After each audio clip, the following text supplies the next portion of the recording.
your enjoyment today. You're definitely gonna love it. Special thanks to MTN and High Five Choco Malt. They've been holding us down on this show. Just gone down was a countdown for this week. Let me quickly take you through. At number 10 was the birthday boy, Sarkodie, at number 10 with Coachella. At number 9, we got a very beautiful track right there. Fine Fine Tin from DJ Bradash featuring Prince Bright. Then at number 8, my guys, R2Bs. Yes. They got Fine Wine featuring Kim Promise and Joe Boy.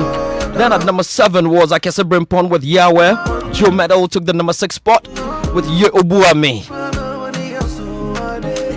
And that took us straight to number 5. Kwame Eugene's got Dollar on You at number 5. Then Kitty came in at number 4 with Mon Baby. Kitty again got a number 3 spot with the song that I love so much, Touch It. Then at number 2 is Amalilo from Darkoa. And the song playing in the background, my man Kim Promise, Got You Slowing Down at number 1. So that's it for the week. How y'all doing? Keep it locked right here. You can send messages into the show on 055 11 997. I'll read them right here on the show. Happy birthday to you, Kinsack, and all the Sack natives out there. If you got any message for Kinsack, you can send it through. I'll read it. I promise you, I'll read it right here on the show. I see a couple coming through right here on my console. I'll read them. And if you got anybody you want to say a happy birthday to, definitely you can send it through right here on the show. But right about now, I'm a crossover to my girl, Noella Kharyne Yalley, who's got what's been happening in showbiz this week. It's been a pretty busy week.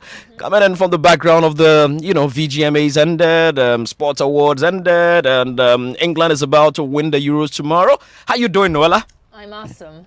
You say it's been a pretty busy week. I say it's been a pretty trendy week. It's been a trendy week, I'm telling you. Was I in the trends at some point? Well, yeah. Really? I featured? Yeah, I almost said you wish, but interestingly, you did feature. Really? Yeah. What did I say I done this time? Don't worry, you find out. The devil is a liar. Take us away, my dear. So Showbiz this week is brought to you by Joy Entertainment. We are live, large, and in charge across all social media platforms. So yeah, catch us on Facebook, on Instagram. We are everywhere. Plus, it's an interactive show, so you get to share your thoughts with us by adding the hashtag Showbiz A to Z on Twitter. And of course, I'll be reading. In fact, George will be doing the honors by reading your tweet live on the show. So quite unusually, guys, we're going to begin our stories today with George Quay. Because last Tuesday, which was the 6th day of July, it marked exactly 7 years since popular Ghanaian hip life recording artist Theophilus Tego, popularly known as Castro, mysteriously disappeared with friend and video vixen Janet Bandu. Now, George wrote a lengthy, touching letter to the musician to, remember him basically, and I'll be reading that shortly. But in case you've forgotten, well, the two reportedly rode a jet ski at the Adar Beach Resort to the estuary while on holiday and have since not been found again. Now, per the Ghanaian constitution, anyone missing after the 7th year is declared dead, and so Ghanaians are set to witness the legal declaration or death declaration, I beg your pardon, of the high life musician and video vixen as well. Now, while some await the declaration, others like my very good self and Castro's father, are still in denial. And it's simple. It's because we haven't found a body, to really give us closure, bring us closure, basically. But like I said, George wrote a letter to Castro to mark 7 years since he disappeared. And at this juncture, I'll just do the honors of reading the exact letter. It's quite lengthy, so guys, brace yourselves. So it reads, quote, Dear Castro and the Fire, today is July 6th, 2021. You've been gone 7 whole years. Man, in other jurisdictions, the police would have brought some closure to your disappearance by now. But those same jurisdictions also have cold case files, so who knows? This just might have been one of those. So many questions, contradictions, and scanty accounts. Charlie, while some believe you are still alive and cooling off somewhere, others believe there's more to this drowning story than meets the eye. Do all the statements from those interviewed at the safari confirm you were truly on a jet ski as claimed? Is it true there was at least one person who said otherwise but seems to have disappeared? Did the Ghana Police Service go to sleep on this issue, or did they have a reason, in quote, to leave the matter be? Or are they still investigating? If yes, are we going to get any kind of closure anytime soon? I vividly recall listening to musician Abewanana on radio that fateful day. Abewanana swore heaven and earth she was standing right by your body. She was wailing like a mother who had lost a child. She made many of us tear for you. Did the police question her, considering it would turn out later that she wasn't even in Adan that day? Was she questioned at all? Because I am at sixes and sevens as to how she knew anything had happened to you in the first place and was on radio, mourning and giving vivid details of what had happened. Was she probably given a certain heads up to help solidify a certain alibi? Could that alibi have been flawed under an autopsy, hence the option to make you disappear? Or did you and Janet really drown? I cannot even begin to imagine the kind of pain your friends who were there with you may be going through by now, or any other time this issue comes up. It must be hard for your family too. At some point on this painful journey, we even lost your manager, DJ Mescote. May his soul rest in peace. Are you alive, Theo? Did you and Janet really drown? Or is there more to what we've been told? It is hard to end this because I cannot type rest in peace. I just pray the Ghana Police Service help us get some closure real soon. Till then, ... So that was George Quay's lengthy, touchy letter. I wish I could ask him what really was, in fact, let me ask you, George, what really was running through your head at that point when writing this, letter? I mean, when you put yourself in the shoes of a parent, when you become a parent, perspectives change. When this issue happened, I wasn't a parent. Right. When Castro disappeared, I wasn't a parent. I am a parent now. Right. And sometimes when my kids are not even feeling well, I know how I feel. Right. When I hear them cry, I know how I feel. When anything should happen to them, even when they pick up a temperature, I know how I feel. So for a parent to lose a son, not just an ordinary son, but a national asset, a talent of Castro's magnitude for 7 whole years without any closure. Look, if my son is dead, come and tell me that he is dead. You've done your investigations. It led to this. It showed this, that, and that. Nobody is claiming there was any foul play. Maybe indeed he did drown. But at least, for Christ's sake, give the family some closure. Give us fans some closure. Give us followers some closure. Give the industry some closure. You cannot just leave this hanging. You understand? And I keep saying that the Ghana Police Service are good when it comes to investigating stuff. I believe in them. If Kweku Ninja was hidden under concrete blocks and they were able to unveil that, if they really want to get to the bottom of this, they will. Yeah. And if you speak to lawyer Maurice Ampao, our condolences to him. I heard he lost his wife. If you speak to him, he gives so many different perspectives that make you wonder that do the police also have all these facts? But producer tells us today we may be speaking to the Ghana police on this, so we hope, and we'll be speaking to Castro's father as well.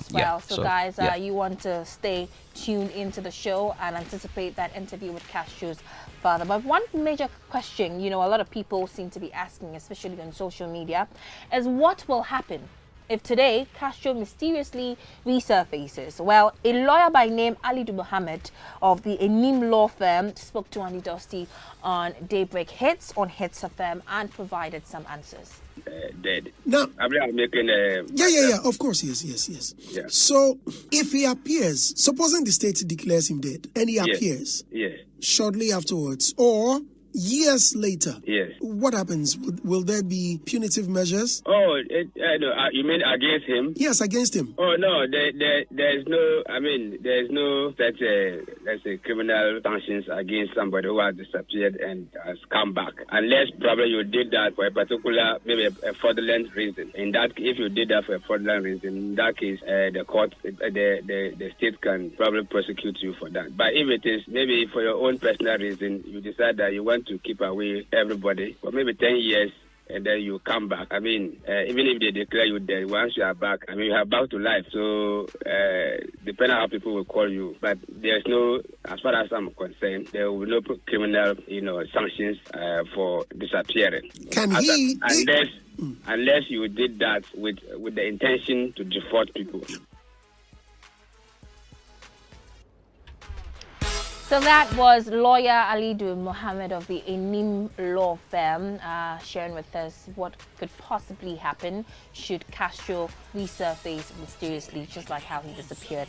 But away from that, entertainment pundit and artist manager Kwesi Ernest has also opined that it would be very stupid of Castro to still be in hiding if he's still alive, indeed. If Castro is really alive and Stonebwoy is getting all these BET awards and performing with 100,000 and going into the account, we are doing Bliss on the Hills, VGMA is this and all that thing, kind of thing, and all these things happen. and Castro is somewhere, and he's seeing his fellow. I mean, now the boom play is like those all people are making iTunes are making the music industry boom like that with all sort of money, and Castro is hiding in somebody's bedroom or in the name of I don't want to be seen. then I'm sorry. Then I'm sorry to say he must be stupid to do that. Trust me. Yeah, because trust me, as a creative person, if really you are alive and you are hiding in somebody's room for all these years that nobody has even sent a single WhatsApp in this digital age, that at least a call to a family member or something, and as a creative person such as we have in Castro, and he is still alive and 7 years hiding at the expense of his family, at the expense of his career, the kind of all that he represented for as an artist, and he doesn't want to be seen. And all his fellow artists are making all this impact globally with music. Sarkodie is here, everything is here. All this Samini is on MPP campaign, making money. All these artists are jumping left and right, and he's still hidden. He doesn't want to be seen.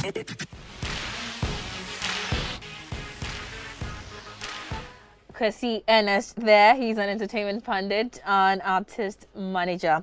But away from that, let's talk about sound engineer Hammer, who passed by the Joy Studios last weekend, had an insightful conversation with George and his able panelist. And, he noted the integral role Discovery talent shows, play in the lives of musicians, and also pushed for, performance arenas to be established in communities that will help unearth talent in these communities. Listen. Each arena will cost us less than 500,000, Ghana cedis. I'm talking about including everything and the spectator stands and everything. It's just cement. Yeah. With stairs, like a staircase with chairs. I was making notes here. Yeah. I realized that Kiddy came from MTN Hitmaker. Sinaso came from Vodafone Icons. Edina came from Start of the Future. Yeah. Weyala, Vodafone Icons, Efia, Weyala, Vodafone and Stars of the Future, Efia, Stars of the Future, Drew, Frida Rhymes, Hitmaker, Stars of the Future. Hold on. Familia, Hitmaker, Mr. Drew, Hitmaker, Kel Songs, Hitmaker, Becca, TV3 Mentor, Kese, Mentor, Kaki, Stars of the Future, Irene Logan, Kuntakra, Tiflo, Next Big Thing, Strongman, Next Big Thing, Amrado, Solid FM, whatever. Even Sarkodie came from Duncan. His program. Dr. Duncan. Adom Kasahari. Now, this says one thing. It says that the discovery platforms are important. Yeah. A place where we can find these artists are important. And these arenas I'm proposing, it will dumb it down to the neighborhood level. Yeah. Now, people like me can trip to Alajo because they say some boy B they can't perform. Yeah. How much come day there's some boy B. Yeah. And I'll go tell me say I pass there. Yeah. I'll go pass there and I'll go see something. Yeah. And I'll go discover them. Yeah. So it is important that we dumb it down, the performance down, so that we can leave the domes to the sacks and the shutters. So say when you earn the right to be in the dome, you get to the dome. Boys can make money on the ground. I don't subscribe for the free use of the space. Oh, but Hammer, in all fairness, it will be very cheap. And it will be cheap if we did the level of that they can afford. They can afford. Okay. So you had sound engineer Hammer there, pushing for the establishment of performance arenas in, communities that would help unearth talent in these communities. Now, away from Hammer, let's talk about musician Stonebwoy, whom George a few weeks ago posted a flyer on his social media pages, which indicated that he was now a member of the Grammy Recording Academy class of 2021. And I remember on social media, a lot of people were asking, okay, what does this exactly mean? Does it mean that he's on the road or on the path to winning a Grammy or whatever? Well, my colleague Ibrahim Ben Bako caught up with him and he's been doing some explanations. I think every year there are selected members who join the academy, the voting academy, and I got to be one of the members of for the voting academy this year, 2021. So that's just what it is. What does it mean? It means I'm going to be able to add my little expertise to whatever the voices are, in making decisions about at voting. You can also, I can vote. You get what I'm saying? Okay. Because I don't think the Grammys, it's open to, text messages. So they select. They select a few. Exactly. Okay. They select a few. Is this an opening for a nomination at the Grammys? What does this mean to the brand Stonebwoy? I honestly don't know. Okay. But I'm just working and trying to get to the top. Okay. So anything that's on my way to the top, I think I'm aiming at.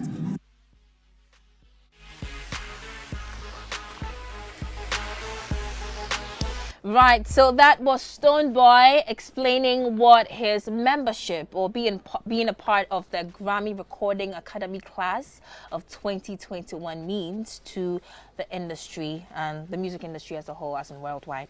Right, now let's finally talk about musician Yalley, who has been trending. I had to smile because, George and Philip, they know the story behind this Tog name.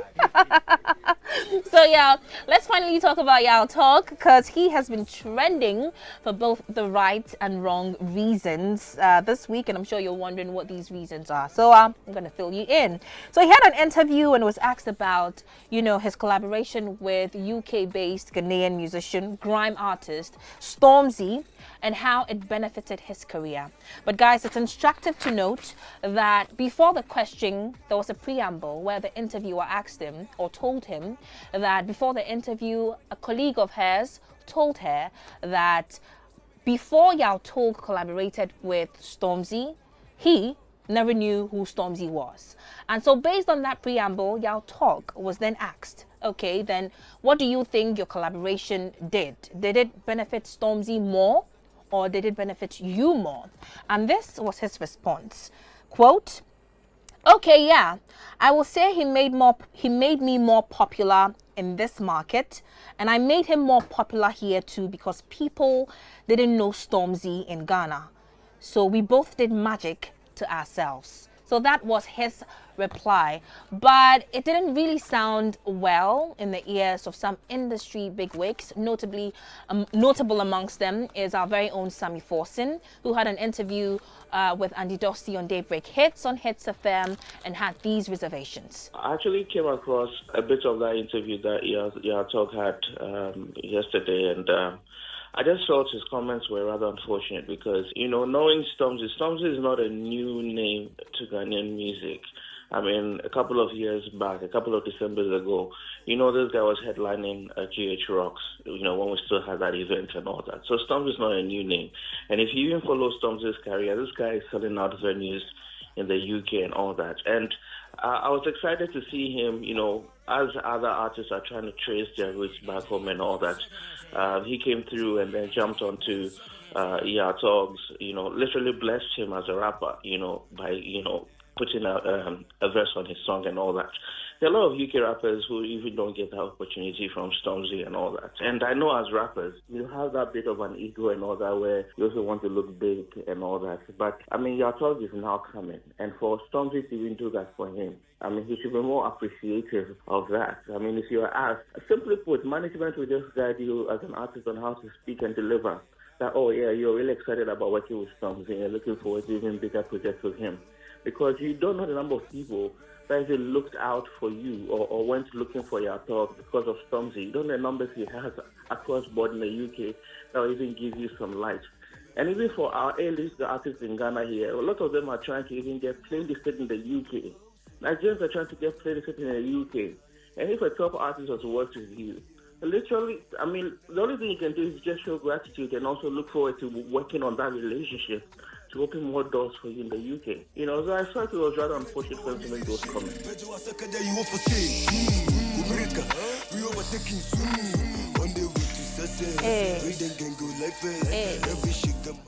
Are you dancing, Adua? No, that's the I don't know what to call it, but that's the American Asaka. Don't let me bust some few moves, man. They stepped up the Adua dance. I like these guys. You know, they've used their culture. They've turned it around to give it a global appeal. Yeah, true. Not bad at all. True. Not bad at all. Not True. bad at all. Not All bad. right, so that was Ace presenter Sammy Force in there, but Showbiz pundit Arnold Asamoah Beidou spoke to Joy Entertainment and had these to share. I mean, let's be fair. The number of people who knew Stormzy was limited. You, me, Lexus, and a few others, we knew him because, of course, we've been following international music for quite a while, so we know Stormzy. But, I mean, come on. The truck driver and the mate at Kumasi and Obuasi, they don't know Stormzy. And so they got to know Stormzy via a feature on Your Talk, sorry. So let's not beat about this whole, you know. For me, I think he did nothing wrong with that commentary. We just wanna get it, we don't want no trouble. So that was entertainment pundit Arnold Asamoah Beidou there. And that wraps up stories for today. But before I go, let me share with you what's trending on social media. So Daddy Lumba is trending at number 1. Let me find out why. Okay, so BBF chairman says, I thought this has been settled already. Okay, so basically, Sawami here was doing Kojo Enchi or Daddy Lumba, and apparently a lot of the Daddy Lumba fans aren't too happy, and so they are, you know, sharing their thoughts on that tweet. Also, Stormzy is trending at number 2. Let's find out why. I hope he didn't reply. I'll talk though. So, President of Uganda says, wait, so Stormzy indirected chip on the track. Okay, it has to do with something else. I really can't follow at this moment. But Modric, Modric. Why is Modric trending? Luka Modric, he's a footballer. Okay. Yeah, Luka Modric is a footballer. I haven't seen the trend, so I don't know what they're talking about. But he's a footballer. Probably something to do with the finale tomorrow. Well, that'd be all, George. Thank you very much. Tomorrow is the finale of the Euros. Who is your money on? England or Italy? No, Italy. Really? Yeah. I was gonna take England you because I think they'll make a lot of noise. I was gonna take you on a holiday to the UK, but forget it. I'm keeping my holiday. Yeah, don't worry. keep it, please. Yeah, I'll give it to some, forget it. You can go anywhere. Even passport card you don't have. Good. That's Noella Kharyne Yalley giving us Showbiz this week. Now just imagine listening to good music from your favorite artists. The MTN caller ringback tone CRBT catalogs over 16,000 songs, ranging from top songs in all 3 genres: hip life, high life, gospel. I mean, in all the genres, not 3 of them only. They've got hip life, high life, gospel, reggae, R&B, hip hop, pop, with 2,000 plus different artists from Ghana and beyond.